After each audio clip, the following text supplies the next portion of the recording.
Welcome to the Take the North podcast. I'm David Hoff on the Mully and Haugh Show on 670 The Score. Dan Wiederer is from the Chicago Tribune, covers the Bears, back from U.S. Bank Stadium in Minneapolis. Dan, we obviously saw the Bears win their fourth game of the season. You were in the locker room. Before we go there, because I think the reaction to a victory is something we're not used to having anybody cover in Chicago. How would you answer people who ask you how important, what's the value of this victory for the Bears with 5 games remaining? Well, so in order to extract meaning from a game that was as sloppy and uninspiring to watch as that one was, you have to kind of use that big picture lens and figure out what is meaningful beyond the next 6 weeks. And to that end, David, I think the value of that game was having a defense that has continued to climb through the last, month and a half, 2 months of this season and finished. They were the ones that got Justin Fields the ball back to go on that first game-winning drive. They were the ones that got the 4 takeaways. They were the ones that made life hell on Josh Dobbs all night long. And so when you're seeing this unit kind of playing whole, as healthy as they've been since the summer and playing together, and then you have the addition of Montez Sweat increasing the pass rush, you see where that side of the ball is trending. And like one of the things I thought about on my Uber drive back to the hotel late Monday night, I guess it was Tuesday morning by the time I was in that car, was the idea that if the most recent 8 games had been the first 8 games. Now, obviously, there's some overlap in there. How much different would our conversations be? How much different would our eye on the direction of this football team be? We both know that you can't cancel the 0-4 start. You can't cancel that first month of the season. And it did significantly change the way we look at this football team. But right now, over this last stretch, in a lot of areas, they've been making the type of meaningful and undeniable growth that we wanted to see starting in early September. It was just delayed too long. And so now here we are. Here we are. And I guess my big picture takeaways from one victory, and remember, every game is a season unto itself. So every season has a kind of a narrative that unfolds. So here's the 2 things for me before we get into the locker room report. I think that this defense has progressed and improved to the point where, it gives up 10 points against the Vikings. And you do start to wonder, statistically, the growth on the field, you see it. The takeaways are coming. The identity is emerging. You do start to wonder, number one, is it getting good enough to where it potentially could save Matt Eberflus's job? I do think that's a valid conversation moving forward, something to keep an eye on. I'm not saying it's realistic. I'm not saying it may be more likely than not, but I do think it's worth exploring. And the second big takeaway is that Justin Fields, obviously, with the way he finished and the box he checked, to me, even with the 2 fourth quarter fumbles, having a game-winning drive, he allowed us to keep, and us meaning, media, fans, and maybe even people at Haugh Salt, he allowed the minds to stay open to what he may be capable of doing in the final 5 games. So there weren't any conclusions to be drawn on Justin Fields one way or another. And I think for the second game in a row, we're saying, all right, bought a little bit more time, and that right now is enough.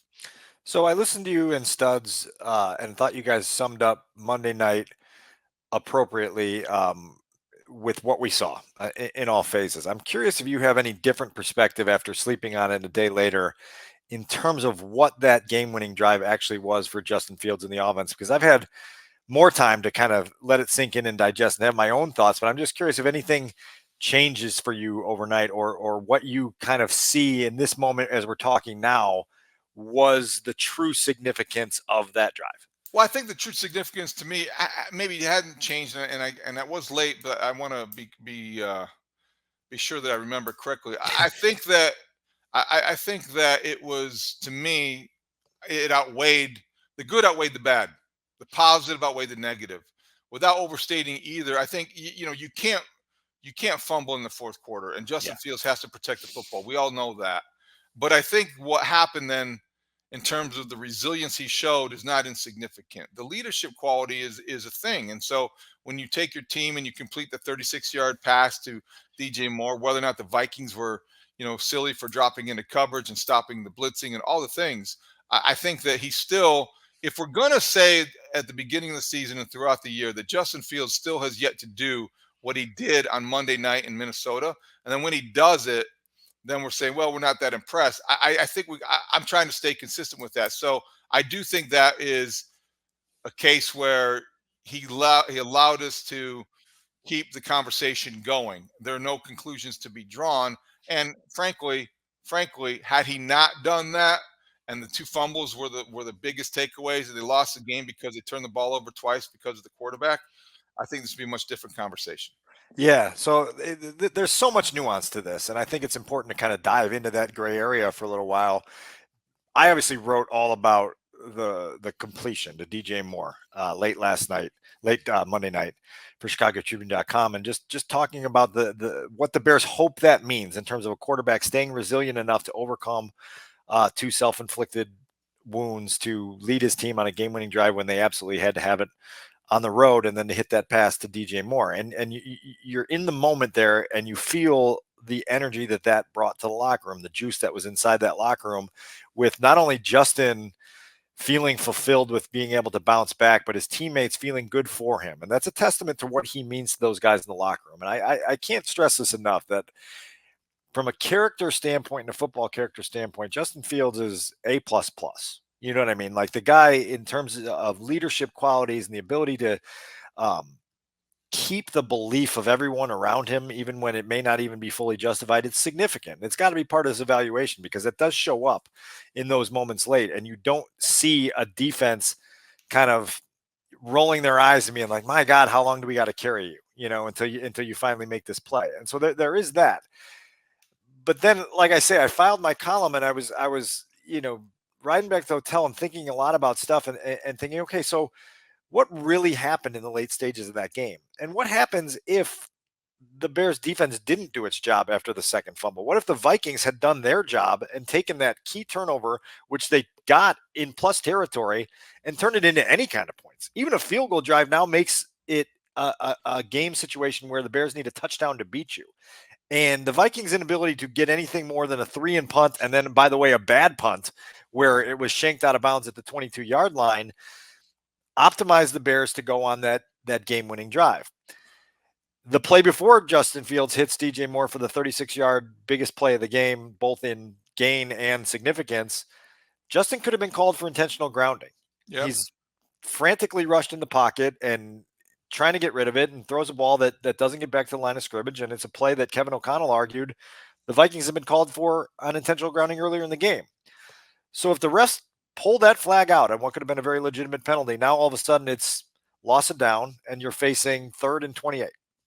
And the game's probably over. And the entire narrative of this conversation is over.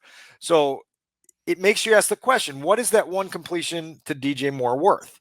And then I go one step further with that, and I go, well, how hard was that completion? The Vikings kind of blew a coverage, and they left the Bears' top receiver wide open in the middle of the field in the zone coverage, and the quarterback, with minimal pressure because his 7-man protection was able to stonewall a 4-man rush, ripped a fastball on target, numbers high, into DJ Moore's hands, 23 yards downfield, and he gets 13 more after the catch to push them further into field goal range. And this is what I kept coming back to. And you'll remember the game in Denver, week 2 of 2019, when, after a really sloppy, low-scoring affair, Mitch Trubisky hit one pass to Allen Robinson to set up a deep Eddie Pinheiro field goal that won the Bears a game. And in the moment, it was so powerful to feel the emotions. Everybody was loving Eddie Money and Pinheiro De Niro, and Mitch stepped up when he needed to, despite struggling for week 1 and most of week 2. And it was all this stuff. And then 7-8 weeks down the road, it didn't mean a damn thing. Right. And so I'm careful to, not think that, okay, this is like a breakthrough. It's like, okay, good. Like, I'm pleased for Justin and the offense that they got it done in the game on the line situation. Now let's see it again. And then let's see it again after that. And let's see it again after that, because trend-wise, it was traditionally a situation where the Bears had been failing in those game on the line situations, including Monday night when they failed in a game on the line situation. Yeah, I until they think that's succeeded. fair. I understand that, and that's the benefit of a little bit more time and Yeah, distance from the what happened. I think what you said is also we could have the same conversation about a lot of failed fourth quarter drives. sure. And football is The a result is the game. result at the end, There's right? there's always extenuating circumstances. There are always fascinating hypotheticals. I mean, uh, football is a game full of randomness, just like every You're right. sport. And I think what we typically are trained to do, because this is the way the teams react, is that you judge outcomes and you judge results, and you're rewarded and you pay the consequences for those results. And just as we have made our judgments on Justin Fields based on his inability to make that simple throw, as easy as it might have been, a pitch and catch in the past, when he wasn't doing that for whatever reason, we held it against him. And we kept on saying that what he needs to do is what he did Monday night. And there are a lot of things that contributed to why he was able to do it. And maybe it diminishes the level of the challenge or how difficult it really was, but he still did it. So I don't think that I want to get into the point, at least just speaking for me, making these assumptions based on something that didn't happen. I'm going to try to be judging him and judging the Bears on what did, No and the question. results oriented opinions. And based on those results, I got to be fair. It doesn't tell me, oh boy, he's the man. It tells me, well, okay, 5 games left. If this is his closing argument, we're still deliberating if I'm on a football jury.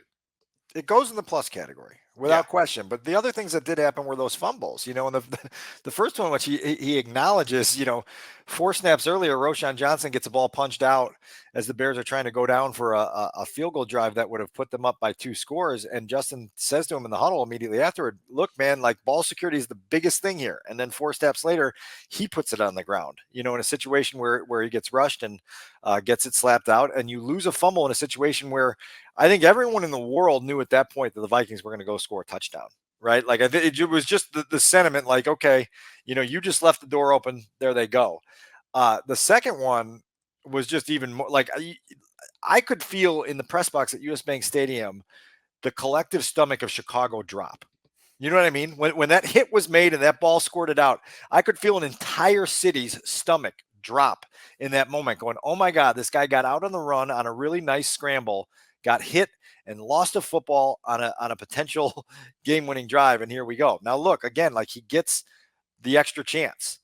But those moments all sandwiched together in a fourth quarter leaves you scratching your head, because there's been so many turnovers in the fourth quarter. You add 2 more to them to the total last night. And like, I just don't think I woke up on Tuesday morning feeling like the Justin Fields decision for the people that matter most at Hallis Hall was made any clearer by anything that happened on Monday night.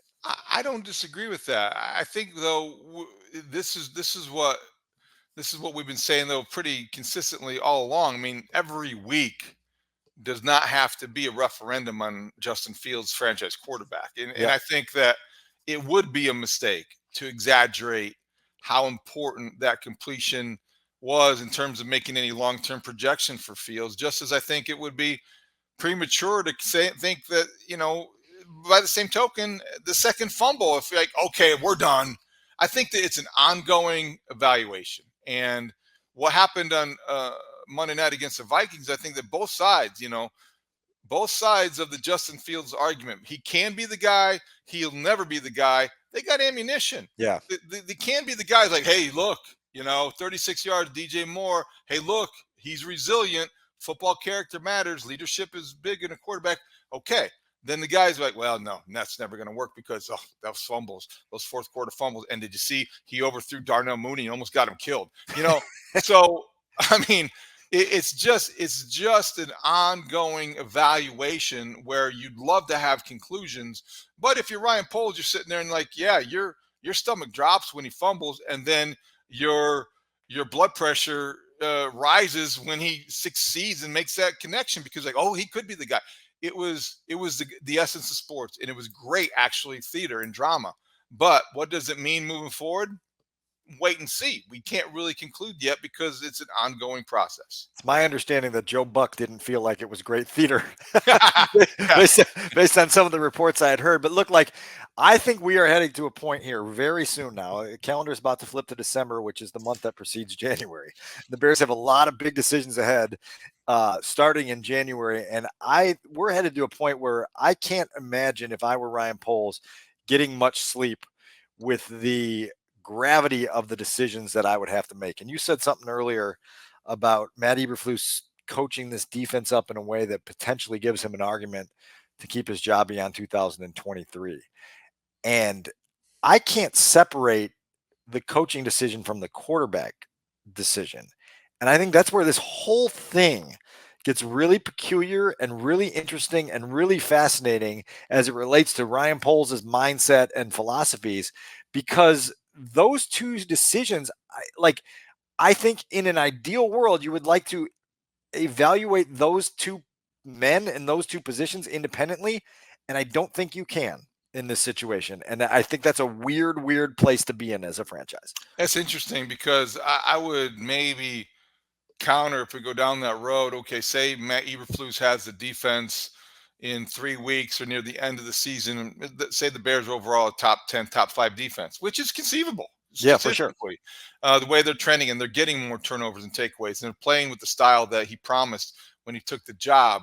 But boy, the Bears keep throwing the ball horizontally and they can't stretch the field vertically, and they keep setting new lows for 21 passes at or behind the line of scrimmage, the highest number since 2000 according to ESPN. And you're getting frustrated with what your play caller is doing because you don't see that trust or that connection or that relationship between the quarterback and the play caller. What about, okay, Matt, we love you the way you've changed his defense. We can't stand the way that this offense is going. You can stay, but you gotta get a new offensive coordinator. What do you think about that possibility? Because look, we're 5 games out, and there are a lot of range of possibilities here, and I think that could be one of them. You have seen that before, and you wonder about his allegiance to Luke Getsy, and you wonder about the connection between Matt Eberflus and Getsy. So do you make that decision before you make the quarterback decision, or do you make the quarterback decision before you make the coach decision? There's a lot. That's where I mean, where it gets complicated here, because you have to figure out what direction you're going at with the most important position on your roster. And then that in turn sort of sets off a domino effect in what your options are elsewhere. Because if you decide to keep the coaching staff in full, say that you say Matt and Luke, you're coming back. Well, now all of a sudden you're either setting up for an absolute commitment to Justin Fields and staying on the same path that you've been on, which is obviously going to create some divides in the city, or you're asking this regime to then take on the task of developing a new quarterback. And you seem like you're back at square one, which is where you were when you had this regime take over Justin Fields' development after Matt Nagy got to draft him. You know what I mean? It's all this kind of roundabout game board that leads to the same place. Strong, clear, and simple. That's the way you have to make your decision. If you're in a leadership position at Haugh, you make the decision on the coach first. There are too many variables involved with the draft and the draft process and scouting and the combine and the pro days and the visits and the health screening and all the things, the agents. I think you make the decision on the coach first, and you delay the decision on the quarterback until you have to make a decision on the quarterback. You've got 5 games left, and then what? We're all going to be sitting there the day after the season like, okay, what do you got? What do you think of Justin Fields? That's not realistic. I think it is realistic when it comes to the coach, and you have to wonder, what we don't know is the connection between Ryan Poles and Matt Eberflus and that allegiance, and where Kevin Warren comes into play. And the damage that Matt Eberflus has done on a weekly basis to his image or credibility by the way he represents the organization behind the microphone. That's not insignificant. Now, his defense and the performance of his team certainly outweighs that and is more important, but all the things are going to factor in. But I do think you make the decision on the coach before you make any determination about the quarterback, unless what happens over the next 5 weeks makes up your mind on the quarterback before you have to worry about that definitively, right? One way or the other. So, but look, like you acknowledge that this is a complicated zone that they're about to walk into, no doubt. And like welcome to the job, Ryan Poles. Like, good luck trying to get this all right.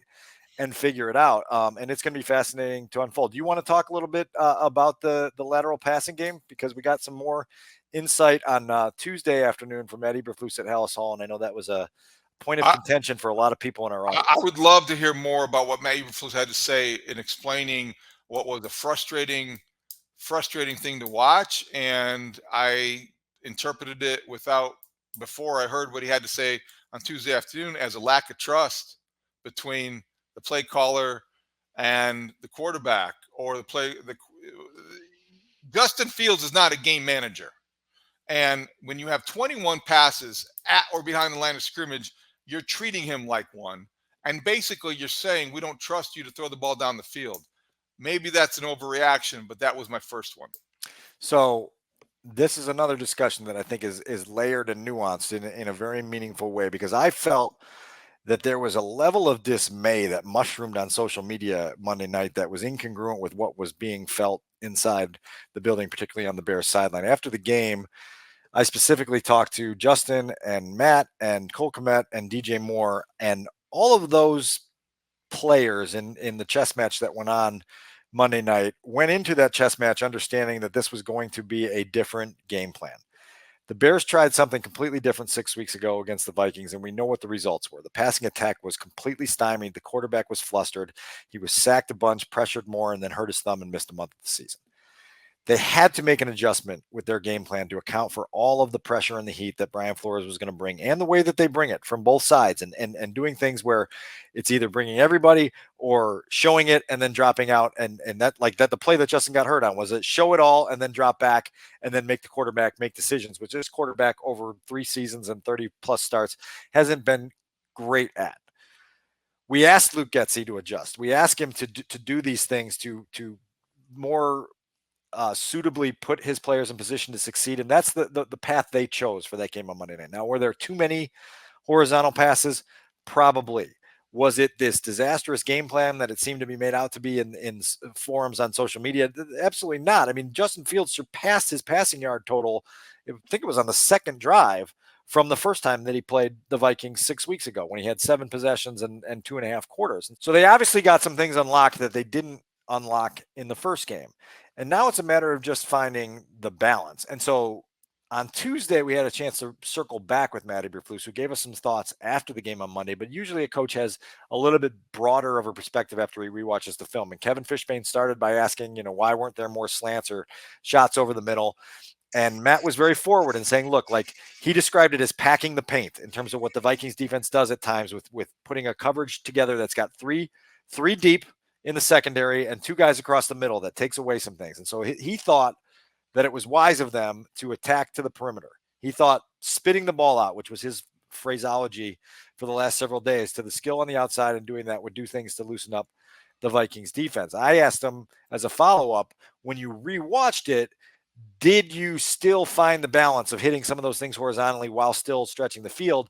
And his indication was that he thought that there were more explosive plays that were there and more explosive opportunities to have plays down the field. And whether it was something that they checked out of or receivers that they just didn't see, they didn't get what they wanted. Now, he said they had 8 explosive plays on the night. I went back and tried to count by my metrics, and I didn't get to 8. And so I think it was just a calculated game plan to account for this specific defense. You're going to get a different test in week 14 when the Lions come to town, a totally different test when you go to Cleveland, another test when the Cardinals come here. And so you're going to be playing different games each week. I'll turn it over to you for kind of your reaction on the in-house explanation of how that I get unfolded. the explanation. I think it's an overcorrection. I mean, I understand football and how it works. I mean, 21 is excessive.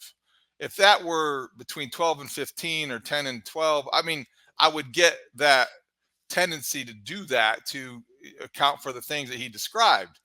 21 times. I mean, so a lot of the passing yards were yards that came after the catch, the Which lateral was the goal. Yeah. So you could say that maybe worked that way. It was productive, but I think that DJ Moore had 11 catches, 114 yards. Yeah, he had 11 catches. It was great, and we've demanded that the best receiver touch the ball a lot and be productive, right?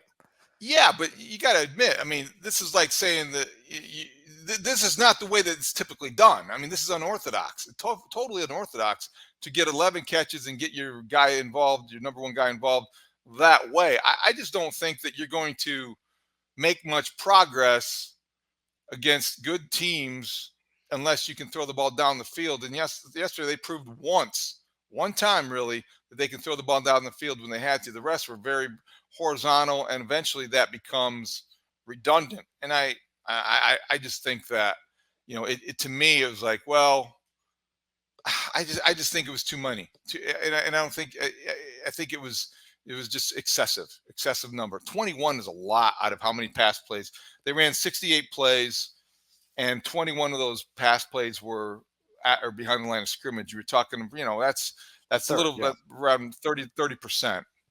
Yeah. Well, I won't push back heavily on that. It's just I think it's fair. And look, like you have an intricate understanding of all this. It's helpful to bring it to the listeners as well in a way that they hopefully understand philosophically what the intent was. My favorite play of the night is outside of the 36-yarder to DJ Moore, is the completion to Cole Kmet on 4th and 10. There's several reasons why that was. Number one, you converted 4th and 10 on a play where Cole did a great job of getting out into pattern after staying in to be help on the pass protection. Justin did an amazing job of feeling pressure from his left side, where have we heard this before against the Vikings, and drifting to his right in order to make that throw. Throws wide open. He gets there. You push the ball down the field. Not only did they convert 4th and 10, but just a couple minutes earlier, it was 2nd and 27. You know what I mean? And so for this offense to go ahead and overcome 2nd and 27 and get a first down and continue that drive and go down and score points, that's strides in the right direction. There's things that you're seeing from Justin Fields right now that are undeniable signs of growth. Right. We've talked about the scramble and throw aspect. Extend plays with your legs and then make it with your arm. Did that 3 or 4 times on Monday night, including the first play of the game-winning drive to DJ Moore, which is a 16-yarder that goes overlooked because of the way the game ended. Really nice play to extend a play and then find his guy and laser it.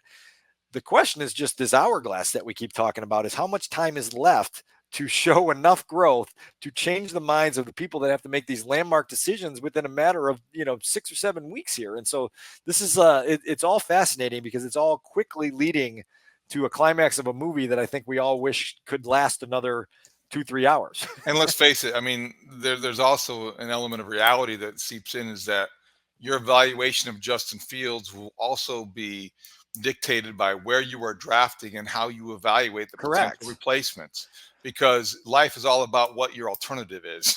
So if you don't have a better alternative after you've scouted Caleb Williams, or after you've scouted Drake May, or maybe you've looked at the free agent class of quarterbacks, my sense is it's only going to be a drafted quarterback that high that would threaten Justin Fields as a starting quarterback for the Bears. So we could get to the end of the season and he could show some signs of growth, some signs of inconsistency still, and yet we're not going to really know perhaps if it's still kind of vague what they think until they go through the vetting process of both those quarterbacks who are available. And I don't know the answer to those questions. I know what I think by watching Saturdays. Yeah. You don't really know that much by watching Saturdays in glimpses, because we haven't seen or studied that enough to have a real informed opinion that's worth anything. And this is another factor in this whole decision. The Bears, with their own pick, may wind up picking like 8th. You know what I mean? They may win a couple more games against weak opponents down the stretch and improve their record to a point where they're there. And if, say, they had gotten to the end of the season and the Panthers had not fallen apart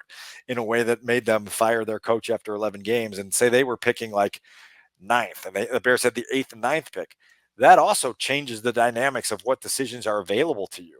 And it may change the dynamics of what decision you ultimately make. And so, like I say, they have this freedom right now that in some ways is empowering. In some ways it could be paralyzing, because my God, like now you've got so many things that you can consider. And it's very rare that an NFL general manager walks into an offseason with the complete array of every possible decision available to him. And yeah, that's true. I don't know if that's a good problem or a bad problem. Right. Like it's probably a good problem to have, but it's not one I would want. Right. All right. So let's have a couple words on the defense before we get out of here. Because I do think that, to me, when you hold the team to 10 points, you should win every time out. The fact that they won a game for the first time without scoring a touchdown in 30 years is somewhat remarkable. Dave Wannstedt was talking about that on Tuesday morning on the Mully and Haugh show. He was a coach the last time it happened, October 3rd, 1993, against the Falcons. 2 Kevin Butler field goals. Do you know who the quarterback was that day? Jim Harbaugh. Jim Harbaugh. Yeah, they beat the Falcons 6-0. Well, and lest you not forget, because everyone was bringing that game up in the tunnel after the game, lest you not forget that there was another Monday night miracle that happened where the Bears didn't score an offensive touchdown in Arizona in 2006. I'm not comparing the two. I'm just saying. That was the second 2006 reference I heard today. Olin Kreutz mentioned something on the Mully and Haugh show too. So defensively, I felt like everybody in the secondary played well. I don't know about Eddie Jackson, to be honest with you. I think there was 2 plays that stood out to me that maybe are unfair until you watch it closely again. Touchdown for sure. The touchdown, you can't keep that depth in the end zone. There's nobody that's going to hurt you there. If they catch the ball in front of you, it's 6. I don't understand defensive backs who can't realize that better than they seem to. He did not get that. TJ Hawkinson scored another angle on another running back. He looked like he was an unwilling tackler. Yeah. You can't do that. You can't make a business decision. Other than that, Brisker with a pick. Kyler Gordon really is emerging as a physical player, more so than you would think looking at his frame. Terrell Smith, 8 tackles. I know they were picking on him because they were going opposite Jalen Johnson, but Dan, I thought he was solid and reliable. And Jalen Johnson, he dropped the pick 6. He had the defensive holding. Those are negatives, but I do think he was everywhere, and he was very efficient and exceptional in his coverage. And so that secondary played in a way that makes you want to trust it each and every time. So the Matador tackle that Eddie Jackson missed that you mentioned, that was even more glaring from the press box because you're just seeing that whole play unfold and you're like, oh, wow. You got left in the dust there. It was one of those where you're like, wow, that was jarring. Eddie Jackson also gets credit for a pass breakup on the first pass of the game, which was not a pass breakup. Jordan Addison caught that football. The Vikings should have challenged and did not, and cost themselves a 46-yard gain on the first play of the game when, as you mentioned, the Vikings went after Terrell Smith to test him out right away. Look, like the secondary did great things for the second straight week. They've got 7 picks in 2 games here. You'd have to go back 100 years to find, a surge like this. Not that long, but it's been impressive. And they probably should have had another pick 6 by Jalen Johnson, who, by the way, I asked after the game on Monday night about that one that he missed. I mean, that is a gift-wrapped pick 6 that he dropped, and he had no excuses. He just said, I don't know what's going on with my hands right now. They're not good, and I got to go work on them. And I think he's right. Like, I know Darnell Mooney's first purchase as a professional football player was a jugs machine that he put in his house. Jalen may want to come back from wherever he's vacationing on the bye early and get over to Darnell's house for some more balls in the jugs machine. But he did look like that first interception, big deal. He was also responsible for the ricochet that resulted in TJ Edwards interception later in the game. So a lot of good stuff on tape by Jalen right now. I just wonder, like, if we were sitting here and had a 2-game span where he had 4 interceptions and 2 pick 6s, what we'd be talking about in terms of what that was going to cost Ryan Poles out of his checkbook. Yeah, no kidding. I mean, definitely you pay for those kind of plays, and I think that he's solid, but if you want to be spectacular, you got to make those plays. The linebackers were active. TJ Edwards has been their most consistent tackler and linebacker. Tremaine Edmonds flashed on a couple plays up front. You saw Dexter be more visible, and Justin Jones had the deflection, and then Montez Sweat dominated. I think he was dominant, or at least he was one of those things that you say in terms of being a multiplier. He looked like he was a multiplier on Monday night against the Vikings. What have I asked for from Montez Sweat? I've asked to feel his presence in every half of every game. That box was checked on Monday night without question. I also thought it was notable that Ryan Poles told the Bears official pregame show before Monday night's game that he spoke with Matt Eberflus specifically about having his best players on the field for key situations. So avid listener of the podcast, Ryan Poles, got the message from Take the North hosts David Haugh and Dan Wiederer, went to his coach, had a discussion about having your best players on the field in big moments. And I don't know that it translated right away, but at least the discussion was happening. What do you think about that in terms of him talking as openly as he did about it, volunteering that information, and what it means in terms of the general manager communicating with the head coach who he wants on the field? Honestly, the first thing I thought about when I listened to those comments was Matt Eberflus wanted to take this job as an overseer. And in September of this year, they had to watch their defensive coordinator walk out the door with a abrupt and mysterious resignation. And Matt has now had to take on duties that prevent him from having a wide lens on everything that he probably needs to have a wide lens on. Right. And I think one of those things is, wait, hey, fellas, how come Tez isn't in the game? Instead of looking down at your sheet and figuring out what coverage you're going to call, what pressure you're going to bring on the next play, you can take a wider lens and you know who's in and out there. And right now he's juggling so many duties that I think that's one of those things that slips through the cracks. I applaud Ryan Poles for being honest about it. I applaud him for going to his coach and saying, look, man, like I just gave up a second round pick and $60+ million in guaranteed money to this guy. Let's let him win us football games, and it's going to help all of us if you have him out there. Something they got to get remedied. They've got 5 more games, and obviously talking about it, acknowledging the problem is the first step in solving the problem. So what was it like inside a winning locker room? It's been a while since the Bears had won a game in the division, since they won a game on the road in that kind of setting. Anything stand out about covering a winning locker room at US Bank Stadium? Well, you mentioned it. Long time since they had last won a division game alone, just a straight up division game. The last time they won a division game, guess what? There was a embattled coach the week of Thanksgiving on the road in Detroit in a low scoring game who won a game with a late Kairos Santos field goal in the final seconds. So the symmetry between that division win that Matt Nagy had in the Patch.com week, The Patch.com game, yes. Yeah, the Patch.com week, Patch.com bowl on Thanksgiving Day, and what the Bears did last night in stealing a win that I mean, look, like I think we're all of the belief with 5 minutes to go in that game where it was like neither of these teams really deserves to win this game. It's been a tough to watch display of football, and somebody's going to walk out of here with a victory. But the players, I think, feel a sense of reward of finally getting that finishing touch. And I think when you talk to the leaders, the guys who kind of rally this group, they know that it has to be consistent. They know that this has to happen far more often, but you certainly want to get one in your back pocket to be able to reflect back on when you get in another moment that way. And so I think there was some tangible satisfaction in that locker room Monday night for finally crossing that bridge, and getting on the winning side of one of these close games. Now you got to do it a couple times down the stretch to start to build that juice and that belief that we talk about. Because look, like again, like the 2021 Lions won a couple games late that everyone in that building harkened back to as something that helped them when they got on their run in 2022, which ultimately became the catalyst for this dream season they're having in 2023. So it's never too early to start building your championship habits and your winning mindset.